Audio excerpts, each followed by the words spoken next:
Good evening, Myers Park Baptist Church. I felt compelled to come to you tonight to talk about the protests in the streets of so many cities across our country as a result of the tragic murder and execution of George Floyd at the hands of Minneapolis police.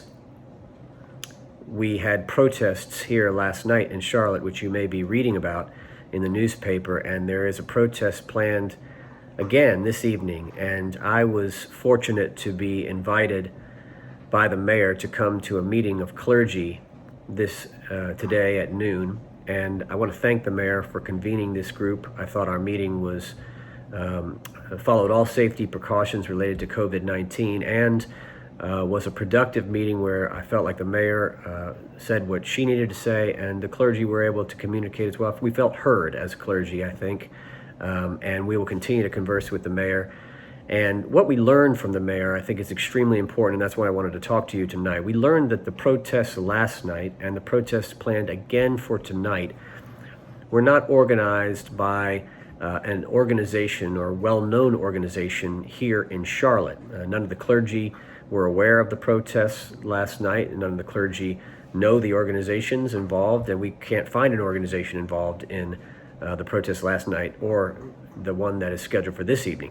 The mayor was clear that last night neither Black Lives Matter or the Charlotte Uprising were involved in the protests yesterday evening.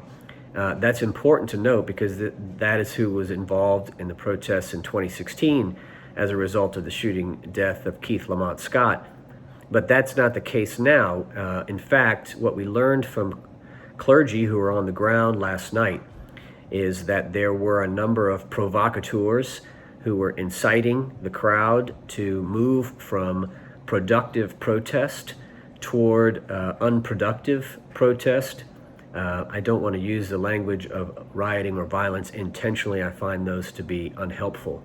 But to move from productive to unproductive protesting, and now also we learned from those same clergy that at the beginning of the evening, that police showed tremendous restraint.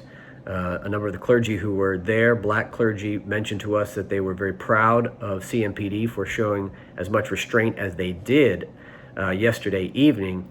But as things tend to do, they escalated later, and there were a couple of things that are important to note about what happened last night.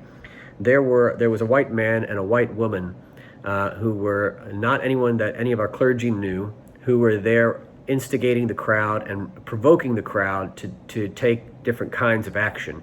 They didn't seem to be the leaders of the protest, but they were there inciting. We've seen this actually across the country in different cities, where there have been white provocateurs who were smashing the windows of the AutoZone, for instance, in Minneapolis, and we see this as a pattern across many cities in America right now that are having protests. And in fact, Mayor Lyles, who is in conversation with mayors all across the country, said that that she finds it strange and a little bit disturbing that many of the cities where these white agitators and protesters are coming, that are stirring up and inciting more aggressive, damaging, destructive activity, are happening in cities that have black mayors and black leadership.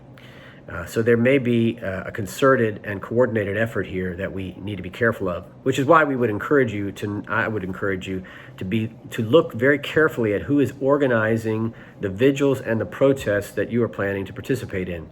There is a vigil tonight, and there's a vigil tomorrow night, and there's a number of vigils, of course, across the next week. But tonight's protest is not related to the vigil on Sunday or the vigil on Monday. And so we invite you to look closely at who is the organization sponsoring and hosting the vigil that you're planning to attend, so that you know that it will be safe and well organized and coordinated, especially given the COVID-19 pandemic, which already creates a dangerous situation for those who are planning to participate in protests or vigils. And so please look at that.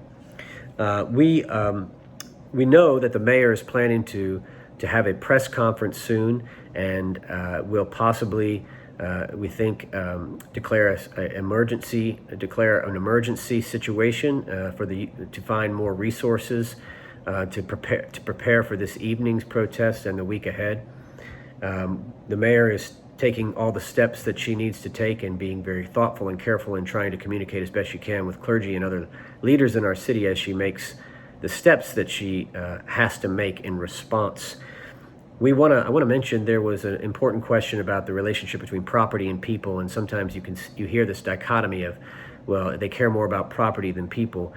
And while there may be some truth to that, the mayor tried to assure us to remember that there are a number of small businesses uptown, not just Wells Fargo, Bank of America, and Duke Energy. There are small businesses, a lot of minority-owned businesses that are already impacted by COVID-19 that could be decimated and destroyed through rioting or violence or damage of their property or a firebomb, and they would never come back from that. And that would not just destroy the property, it would destroy that family's livelihood and possibly a minority family's livelihood, which seems to be, to me, counter to the intentions of what we're trying to protest against. Obviously, we're trying to stand against white supremacy and the long legacy of white supremacy that has impacted our nation, that led to the murder of George Floyd. And it's obvious that white supremacy has been at play, and we shouldn't be surprised at the anger in the streets of people who've just had enough, and that this long legacy of white supremacy has got to come to an end. Things have got to change. And so we applaud those who are raising their voices, and we stand with those who are protesting. And we too are committed to efforts to dismantle and destroy white supremacy. And yet we also hope that there are ways to stand against white supremacy and to protest and to raise our voices and call for justice that don't lead to unproductive activity and the kind of violence that damages human communities, human people, humans' lives. Obviously, I just don't know, given how awful things have been and how horrible the legacy of white supremacy is, and how much pain is in the eyes of those who are protesting, in the hearts of those protesting, whether or not they will be able to remain nonviolent for long. And they certainly, in certain places, clearly they are not, and that is understandable. But as a Christian community, we want to say that we stand with those who are standing against white supremacy. And we hope also that the mayor will take a bold stand against the use of force, doing whatever we can as a city to prevent another death of someone like George Floyd in that kind of situation at the hands of police. Obviously, there are measures that need to be taken, policies that need to be put into place.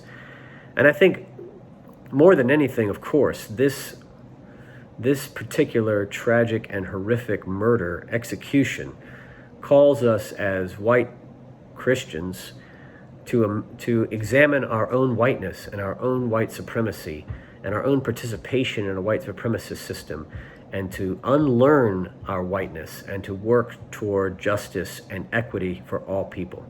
And so I invite you to imagine ways that you might do that. We will continue as a church to try to imagine ways forward that we might participate in, where we can acknowledge white supremacy, to stand against it, and to work to dismantle those systems of oppression. I'm praying for our city. I'm praying for our nation. I'm hoping that there will not be continued rhetoric that's flowing down from the highest office of power that is continuing simply just to incite violence more, but I'm not going to be surprised if there is.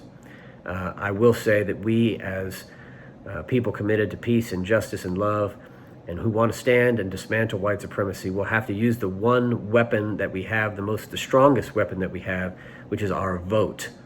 And so I'll be working with others to protect the right to vote and to work against voter suppression efforts to make sure that we can protect democracy as we move forward as a country. And I'm praying for you, as I know you're sitting in your homes and still trying to social distance, maybe getting out a little bit, and we can't see each other yet as a church community, but my heart and my love is with you. And I will continue to come with updates from you if I get the chance to talk to the mayor again and to provide you the best information that I possibly can. My heart is with you, and I'll talk to you again soon.